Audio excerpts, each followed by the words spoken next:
क्या मौत ही अंत है या एक नई शुरुआत? क्या आत्मा होती है या नहीं होती? अगर आत्मा नहीं होती तो कई बार हमें ऐसा सुनने को क्यों मिलता है कि इसकी आत्मा उसमें प्रवेश कर गई? क्या मरने के बाद आत्मा पिछले शरीर को छोड़कर नई शरीर को धारण करती है? क्या आत्मा अगर होती है और नई शरीर को धारण करती है तो क्या उसे सब कुछ वह याद रहता है जो उसके साथ पिछले जन्म में हो चुका है?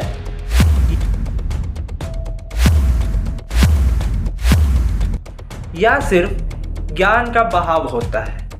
एक ज्ञान किसी तरह से दूसरे व्यक्ति में पहुंच जाता है जो कि पिछले व्यक्ति का पूरा जीवन का ज्ञान समेटे हुए रहती है। इस प्रोसेस को ट्रांसमाइग्रेशन ऑफ नॉलेज भी कहा जाता है।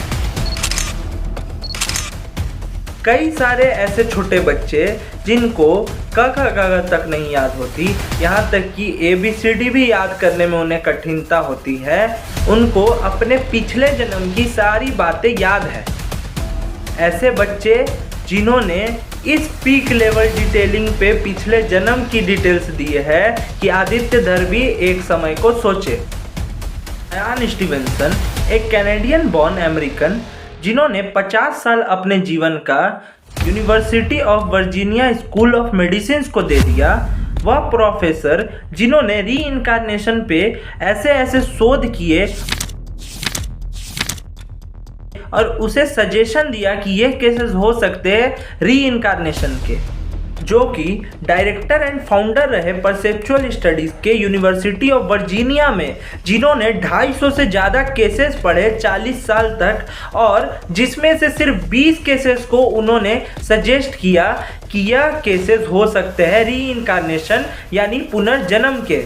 सिर्फ भारत से ही नहीं बल्कि लेबनान, USA, टर्की और ऐसे कई सारे देशों से उन्होंने 20 केसेस को उठाया जिनको वह कहते थे कि यह हो सकते हैं कि री इनकारनेशन के केसेस हो।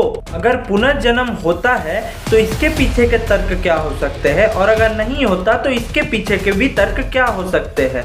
अगर पुनर्जन्म है तो धर्मों का क्या कहना है, और फिलोसॉफी और साइकोलॉजिकली लोगों ने इसे किस तरह से देखा है। इस सारे सवालों का जवाब मैं ला रहा हूं अपने डिटेल्ड वीडियो सीरीज में री इनकारनेशन नाम से। सब्सक्राइब करें इस चैनल को इस सीरीज को फॉलो अप करने के लिए। नमस्कार।